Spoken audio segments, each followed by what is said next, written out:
Hi everybody, this is a video for what's good. So let's talk about Bridgerton. So of course season one's like been done since December 2020. So like a little too late to talk about it in regards to like when I've started this channel and everything. But I can talk about it briefly in regards to the show in general, because I don't want to just recommend season two, because the show in and of itself, in its entirety, is very good. It's a good quality show, has a lot of different elements that I think a lot of people are drawn to. Season one definitely had some, I'd say, not necessarily like more romance, but after discussing it and rewatching it with my boyfriend over the weekend, we talked about it a lot. He enjoyed this season more in particular because of like the mystery and some of like, I would say, more unanswered questions and like different elements than just the romance in and of itself, than just the courting situation. And that's I would say the main focus in regards to season one, along with who is Lady Whistledown and figuring out kind of like how the society works, things like that.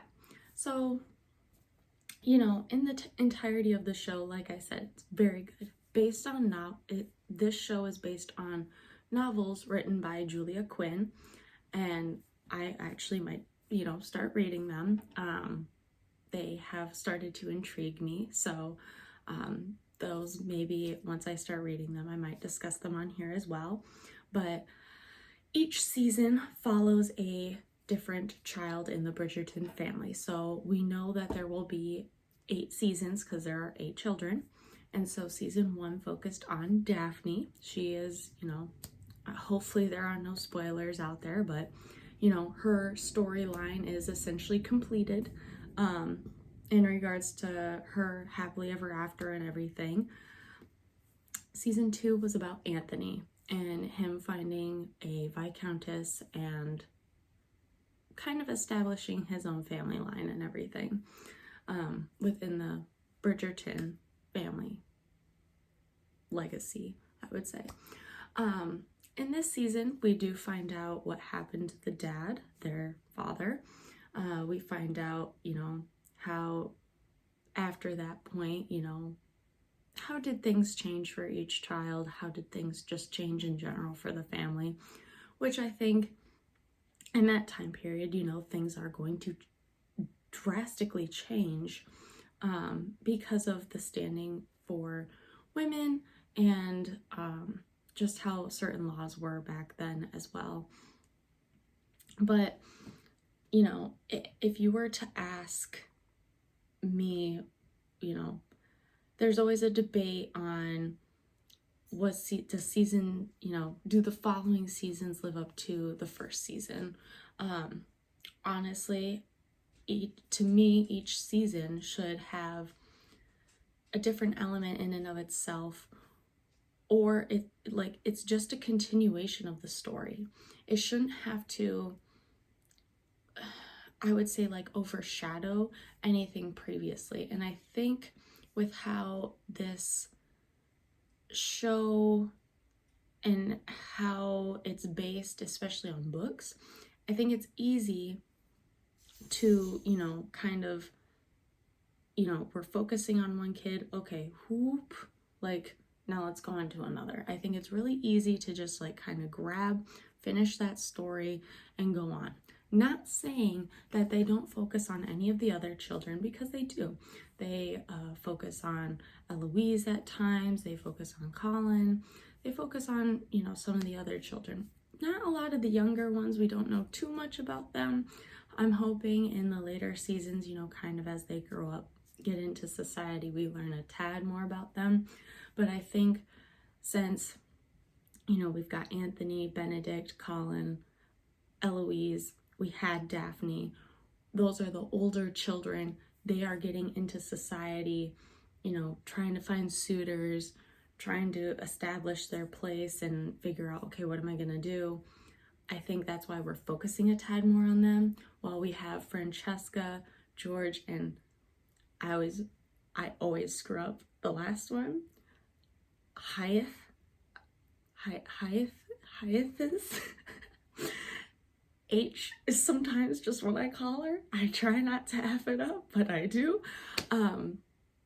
But you know, they're still kind of learning their basics when it comes to just schooling, dancing, things like that. So I don't think that's why we haven't seen too much about them, but hopefully as seasons, you know, presume, we will see more. But in regards to maybe, you know, in my account, which season is better, like I said, season 1 definitely had more of what I call the fun times, the romance, if you will, where definitely between the Duke and Daphne, Anthony definitely had his time with his opera mistress for a moment. And while this season there really wasn't too much of that. There wasn't too much of the, you know, no clothes situation. That wasn't really present until the end, and there wasn't too much of that. And either way, it doesn't bother me. I was just really surprised because I know a lot of fans were like, you know, when it happened in season 1, they were like, steamy, you know. But aside from that, like I said, I think this season, with a lot of the mystery and the continuation of the story, I feel, to me, because I identified more with some of the characters, like new character Kate, her ideals and how she kind of felt growing up. I identified a lot with that, and that those just that mindset, I would say. I really enjoyed this season. Like, I honestly have to say, like, this was probably my favorite season. It was interesting to just see how it would play out. I didn't know how it would go. Let me know your thoughts down below. I'm very interested to see how the following seasons go.